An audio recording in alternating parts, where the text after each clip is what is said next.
আসসালামু আলাইকুম ওয়া রাহমাতুল্লাহি ওয়া বারাকাতুহু। আলহামদুলিল্লাহি রাব্বিল আলামিন ওয়াস সালাতু ওয়াস সালামু আলা আশরাফিল আমবিয়াই ওয়াল মুরসালিন মুহাম্মাদিন ওয়া আলা আলিহি ওয়া আসহাবিহি আজমাইন। আজকে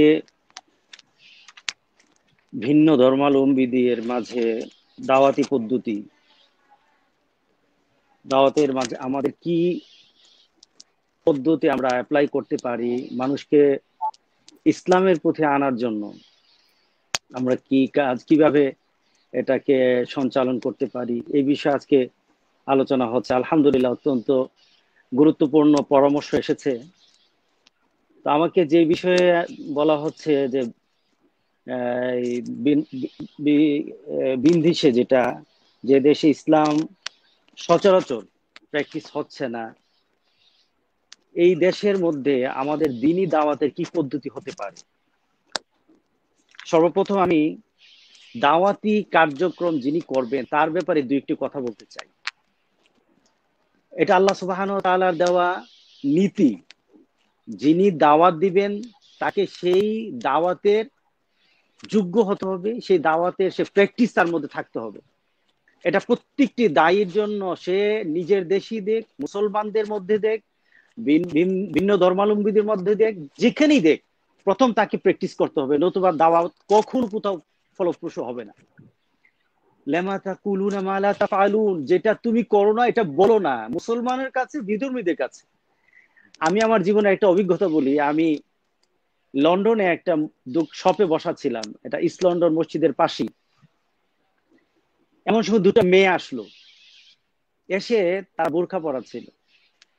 তারা বোরখা পরা, সেরা ওরা জিনিসপত্র কিনছে, এবং একটা জিনিস দেখার পর তাদের একটা রিয়েক্ট হচ্ছে, তারা ওই রিয়েক্টটা এইভাবে প্রকাশ করছে, আলহামদুলিল্লাহ, সুবহানাল্লাহ, এইভাবে। তো আমি তো বসে আছি। তো দোকানের যে মালিক, উনিও মসজিদের ইমাম, উনি আমাকে বলেন যে মামা, এই দুটা মেয়ে কনভার্টেড। আমি ওদেরকে দেখে তো মনে হচ্ছে না। আর ওদের প্রতিবার যে দিনের ব্যাপারে, ইসলামের ব্যাপারে তাদের যে প্র্যাকটিসিং, তারা যে কথাগুলি বলছে, তাদের জবানটাকে যে তারা মুসলমান বানিয়েছে, এটা তো বোঝা যাচ্ছে না। একজন রেগুলার মুসলিম, যেটা যারা জন্মগত মুসলমান, তো এতটুকু হয় না। তো মেয়েটা আসার পর আমি মেয়েটাকে বললাম, are you happy to convert ইসলাম, মুসলিম? তো সে আমাকে উত্তর দেয় যে তুমি আমাকে দেখে কি মনে করছো, আমার পোশাকটা আমি পরিবর্তন করে নিয়েছি।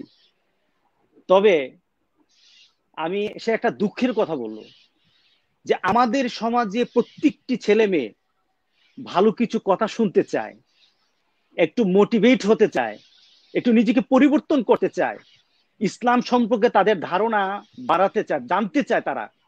কিন্তু তোমরা কাল হাসুর দিন আল্লাহর দরবারে জবাবদিহি করতে হবে, কারণ তোমরা দাওয়াত দেওয়ার মতো উপযুক্ত হচ্ছ না, তোমরা তাদের কাছে যাচ্ছ না। আমি ভীত হয়ে গেলাম। তোমরা তাদেরকে দাওয়াত দিচ্ছ না, হয়তো তোমাদের মধ্যে একটা সংকীর্ণতা, কেন যাব, দরকার কি, ওর পথেও আছে। এটা হলো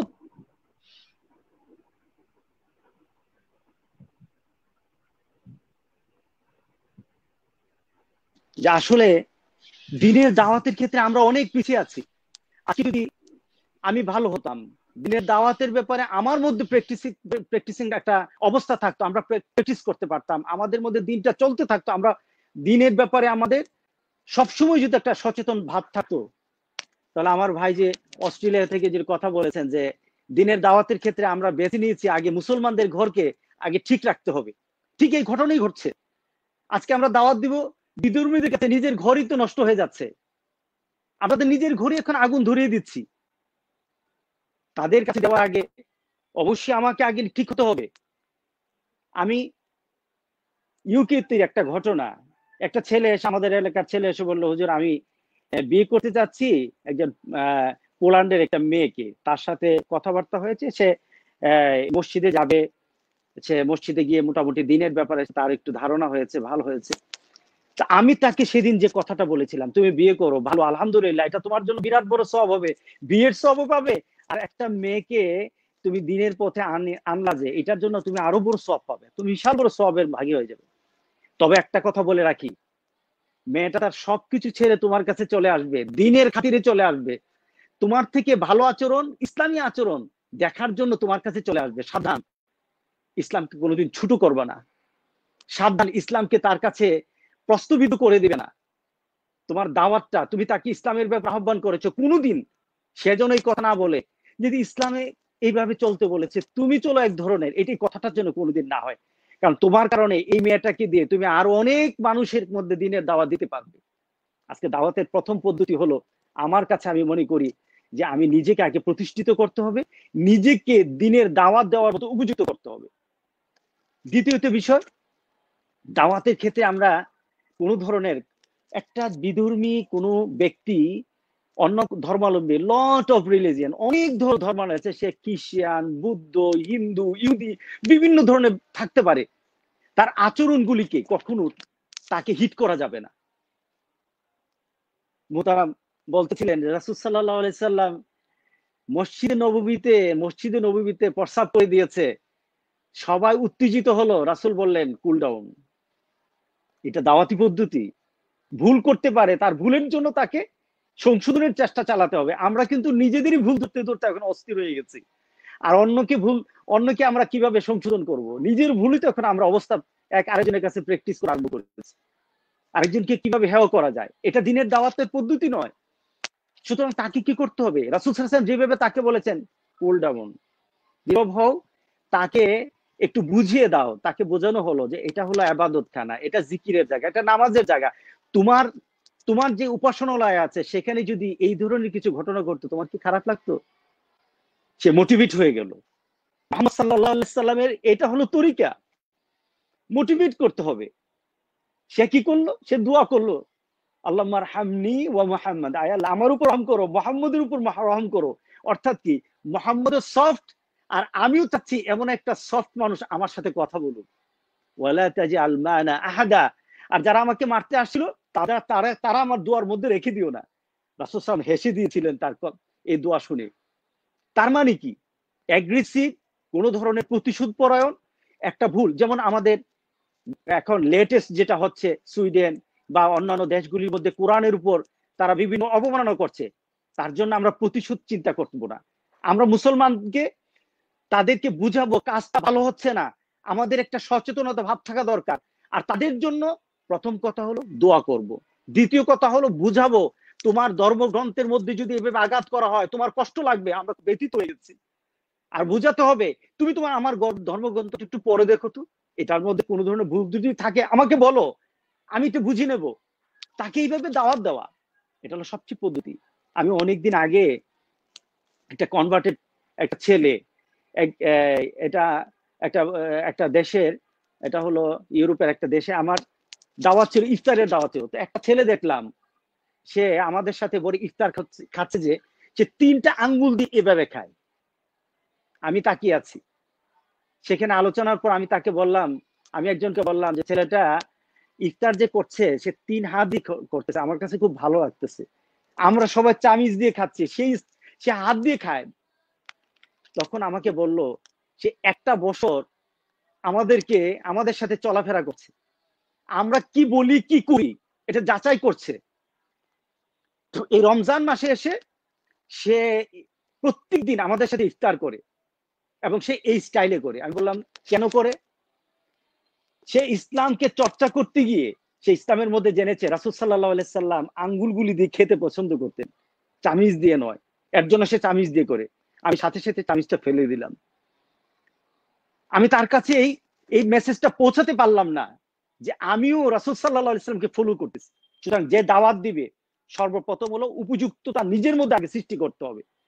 দ্বিতীয়ত কথা হলো যে দাওয়াতের ক্ষেত্রে যে আগে কাদেরকে বাঁচতে হবে, আগে বন্ধু, আগে নিজের নিকটে যারা আছে তাদেরকে টার্গেট করতে হবে। যে নিজের কাছে যে আছে, যেমন যারা স্কুল কলেজ ইউনিভার্সিটিতে পড়ে, সেখানে কি করতে হবে? যারা মুসলমান সন্তান তারা ইসলামের আচার আচরণ ভদ্রতা, একটা প্রথম কথা হলো আমি প্রথম কিসের দাওয়াত দেব? প্রথম কি আমি যদি তাকে বলি ইবাদতের দাওয়াত, সে কিন্তু আসবে না। আমি যদি তার জন্য বলি যে চলো জিকিরে বসি, কোরআন পড়ি, সে কিন্তু আসবে না। তাকে প্রথম দাওয়াত দিতে হবে আচরণ, তাকে প্রথম দাওয়াত দিতে হবে সে যে সমাজে বাস করছে, সামাজিকতার মধ্যে কি কি ইসলাম কত সৌন্দর্য রেখেছে, এই কথাগুলি দিয়ে তাকে প্রথম মোটিভেট করতে হবে। আমি যদি বলি চলো গিয়ে মসজিদে নামাজ পড়ি, সে বলবে এটা নামাজ তো বুঝি না। আমি যদি তাকে বলি যে মিথ্যা কথা বলা যাবে না, মানুষকে মানুষের সাথে প্রবঞ্চনা করা যাবে না, ধোঁকা দেওয়া যাবে না, গরিবের সহযোগিতা করতে হবে, গরিবের পাশে দাঁড়াতে হবে, এই যে কাজগুলি যখন আমি তার কাছে উঠাবো, যে ইসলামের সৌন্দর্য, বিউটি অফ ইসলাম তার কাছে উঠাতে হবে। বিউটি অফ ইসলাম মানে কি? আচরণের মাধ্যমে প্রথমে আচরণ দিয়ে তাকে দাওয়াত দিতে হবে। এটা হলো আমার কাছে দ্বিতীয় পদ্ধতি। আমি মনে করি এটাই সবচেয়ে উত্তম হবে। কারণ তাকে যদি আমি বলি চলো আবাদত, সে তো আবাদত বুঝবে না, আবাদতের মজা বুঝবে না। গত কয়েকদিন আগে আমি ইন্ডিয়ার একটা মহিলা, তার আবেগ সে মুসলমান হয়েছে। কিভাবে মুসলমান হলো? সে বলল যে আমার স্বামী মাঝে মাঝে রাত্রেবেলা জেগে উঠে সে অন্ধকারের মধ্যে যিনি কি করে। আমি একদিন লাইট জ্বালিয়ে দেখলাম যে মুসলমানরা যেটাকে নামাজ বলে সেইভাবে নামাজ পড়ছে, সে কিন্তু আবাদত করছে কিন্তু। এবং সে তার স্ত্রীর সাথে আগে যে আচরণ করতো তার থেকে সে ভালো আচরণ করছে। সে বলে আমি আচরণগত পরিবর্তন পাচ্ছি। আমার স্বামী আমি যখন 1 বছর আগে আমার সাথে যে আচরণ করতো, আমি দেখতাম এখন আমার সাথে খুব সফট, মাঝে মাঝে আমার কাছে চলে যায়, কি রান্না করি, আমার রান্নাটা দেখতে চায়, আমার রান্নার সাথে সহযোগিতা করতে চায়, ঘর গুছিয়ে আমাকে আনন্দ দেয়। এইভাবে একটা পরিবেশ তার মধ্যে পাই। হঠাৎ একদিন দেখি সে নামাজ পড়ছে, আমি ভীত হয়ে গেলাম যে এই নামাজ তো মুসলমানরা পড়ে, তারা তো সন্ত্রাসী হয়, তারা তো টেরর হয়, তারা তো মানুষের অত্যাচার করে। আমি নামাজ দেখে ভীত হয়ে গেলাম, কিন্তু তার আচরণের কারণে আমি চিন্তা করলাম সে নামাজ পড়তেছে, কিন্তু আমার দিকে আচরণ তো তার অনেক চেঞ্জ হয়ে গেছে, অনেক ভালো হয়ে গেছে। আমি অনেক দিন পরে তাকে বললাম তুমি নামাজ পড়ো, কেন পড়ো? আমি মুসলমান হয়ে গেছি। তুমি মুসলমান হয়ে গেছো, আমি তো ভীত হয়ে গেছি তোমাকে দেখে। না, আমি মুসলমান হয়ে গেছি তোমার জন্য আমি বলি না তুমি নামাজ পড়তে আসো, কিন্তু আমি তোমার সাথে আচরণগত, তোমার পরিবার, তোমার সমাজের সাথে আমি আচরণগত আমি পরিবর্তন হয়েছে কিনা। সে বললো হ্যাঁ তুমি অনেক পরিবর্তন হয়ে গেছো, তোমার উগ্রতা নেই, তোমার মধ্যে খারাপ কথা নেই, তোমার মধ্যে মানুষের কাছে প্রবঞ্চনা নেই, তুমি আমার সাথে এখন মিথ্যা কথা বলো না, তুমি আমার পরিবারে কারোর সাথে ঝগড়া করো না। এই আচরণগুলি 1 বছর আগে ছিল, এখন তোমার মধ্যে নেই। সে বললো আমি তো কিছু হতে চাই।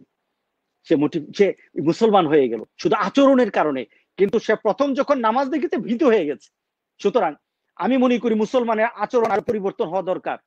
অনেকদিন আগে আমেরিকার একজন আলোচক ডক্টর উনি শেখ ইয়াসির, ওনার একটা আলোচনা শুনতেছিলাম, উনি কথা বলছিলেন, কথাটা আমার কাছে অনেক কষ্টের মনে হয়েছে, অনেকের কাছে হয়তো কষ্টের মনে হবে, যে মুসলিম ইজ এনিমি ফর ইসলাম। আমরা আমাদের জন্য এনিমি, আমরাই তো দাওয়াতের পদ্ধতি জানি না, আমরাই তো নিজের মধ্যে দাওয়াত দেই না, আমরাই তো আমাদের ঘরে দাওয়াত দেই না। সুতরাং যদি আমাকে দাওয়াত দিতে হয়, আগে আমাকে এই দাওয়াতটাকে রাসূল সাল্লাল্লাহু আলাইহি সাল্লাম যেভাবে বিধর্মীদের মধ্যে দাওয়াত দিয়েছেন আচরণগত দিক থেকে এটাকে প্রাধান্য দিতে হবে। সুতরাং আজকে এই দাওয়াতি পদ্ধতির জন্য প্রথম আমার নিজের জন্য আমি নসিহত করি এবং সবার কাছে আমি কথাটা বলি, সেটা হলো যে আগে নিজে যে দাওয়াতটা যার মধ্যে দিব সেই দাওয়াতের প্র্যাকটিসটা যেন আমি করতে পারি, নতুবা লজ্জা পাবো, নতুবা এটা আমার জন্য অসম্মানের হয়ে যাবে, নতুবা যার কাছে দাওয়াত দেবো সে আরো উল্টা আমার জন্য বিপদের কারণ হয়ে যেতে পারে।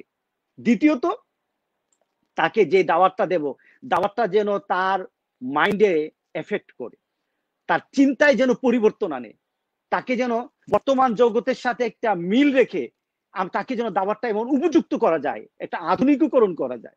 আমরা যদি একটু ব্যাকডেটেড চিন্তা করি, সুতরাং ওইভাবে চিন্তা করলে চলবে না। আধুনিক ভাবে এবং আধুনিকতার সাথে ছোঁয়া রেখে দাওয়াতটাকে ওইভাবে মানুষের কাছে গ্রহণীয় করতে হবে, সবার কাছে। সুতরাং আমি আপনাদের কাছে, সবার কাছে এই আহ্বান জানাই, চলুন নিজে পরিবর্তন হই। দাওয়াতের পদ্ধতি হবে যে আগে নিজে পরিবর্তন হব, আর প্রথম কথা হলো মুক্তাজে হাল, উদু ইলা সাবিলি রাব্বিকা বিল হিকমা ওয়াল মাউইজাতিল হাসানা। মাউলাজিল হাসানা মানে কি? উপযুক্ততা পরিবেশ। এখন একটা লোক ব্যাংকে চাকরি করে, তারই যদি হুট করে বলি সুদ খাওয়া যাবে না, সে কিন্তু কোনোদিন আমাদের এই দাওয়াত গ্রহণ করবে না। তাকে দিতে হবে কি অর্থনৈতিক প্রবৃত্তি, অর্থনৈতিক কাঠামো, অর্থনৈতিক উন্নতি ইসলামে কি দিয়েছে তাকে তার ব্রেনে ঢুকাতে। তাকে যদি বলা হয় দেখো সুদ যদি খাও তাহলে আল্লাহ কিন্তু তোমাকে আযাব দিবে, সে বলবে কোনোদিন আমার ইসলাম গ্রহণ করা দরকার নাই। সুতরাং যার যার অবস্থা অনুপাতে তাকে দাওয়াত দেওয়া দরকার, এই ঠিক উপযুক্ততা নিয়ে আল্লাহ যেন আমাদের সবাইকে এই দাওয়াতি পদ্ধতিটা নিজের ঘরে, রাসূল সাল্লাল্লাহু আলাইহি সাল্লামের দাওয়াত কিন্তু প্রথম ছিল ওয়া আনদির আশিরাতাকাল আকরাবিন, নিকটে দাওয়াত দাও, এরপর আস্তে আস্তে দূরে চলে যাও, এরপরে অন্য সব ধর্মাবলম্বীদের কাছে কথা বলো, তুমি নিজে দাওয়াত আগে দাও, সেটা হবে কু আনফুসাকুম ওয়া আহলিকুম নারা, নিজে বাঁচি, পরিবার পরিজন অন্যদেরকে দাওয়াত দিয়ে দুজক থেকে বাঁচাবো। আল্লাহ আমাদের সবাইকে তৌফিক দান করুক। আলোচনার জন্য, আজকের এই আয়োজনের জন্য আল্লাহর কাছে শুকরিয়া জানাই। আমরা যেন এই দাওয়াতি কাজটাকে অত্যন্ত গুরুত্বের সাথে, আজকের আয়োজনটা অত্যন্ত যুগোপযোগী, অত্যন্ত যুগোপযোগী। আজকে আমাদের, আমি অত্যন্ত দুঃখের সাথে মাহফিল করে, ওয়াজ করে, বিভিন্ন আলোচনা করে, বিভিন্ন ভাবে টক শুতে গিয়ে বিভিন্ন দাওয়াত দিচ্ছি, দাওয়াতগুলি বিধর্মীরা নিবিত দূরের কথা, মুসলমানদের মধ্যে যারা ইসলামকে এখন ভালোভাবে নিতে পারে নাই, তারাই এখন আমাদের কথাগুলি গ্রহণ করছে না। তাহলে আমি অন্যদেরকে দাওয়াত দেবো কিভাবে? বিধর্মীদের কাছে দাওয়াত দেবো কিভাবে? তারাই তো আমাদেরকে সহ্য করতে পারছে না, কারণ আমাদের দাওয়াতের পদ্ধতিটা ভালো নয়, আমাদের দাওয়াতের টেকনিকটা ভালো নয়। রাসূল সাল্লাল্লাহু আলাইহি সাল্লামকে আল্লাহ বলেছেন ফাবিমা রাহমাতিন মিনাল্লাহি লিনতা লাহুম ওয়ালাউ কুনতা ফাদ্দান গালিদাল কলব লানফাদ্দু মিন হাওলিক, আপনাকে নরম বানিয়ে দিয়েছি, আর যদি নরম যদি না হন, আপনি নরম না হলে কিন্তু আপনার কাছে কেউই আসবে না, সেটা আপনার পরিবারের হোক আর নতুন কোন ধর্মাবলম্বী হোক। সুতরাং নিজের দিলটাকে নরম করি, নরম ভাবে সমাজের কাছে আমরা দাওয়াত পেশ করি। আজকের এই আলোচনার জন্য, আজকের এই আয়োজনের জন্য সবাইকে ধন্যবাদ জানাই। আলহামদুলিল্লাহ, অত্যন্ত সুন্দর একটা আয়োজন, আল্লাহ কবুল করুক। আমি দোয়া চাই, দোয়া করি। হাযা মা ইনদি ওয়া লা ইলমু ইনদাল্লাহ। আসসালামু আলাইকুম ওয়া রাহমাতুল্লাহি ওয়া বারাকাতুহু।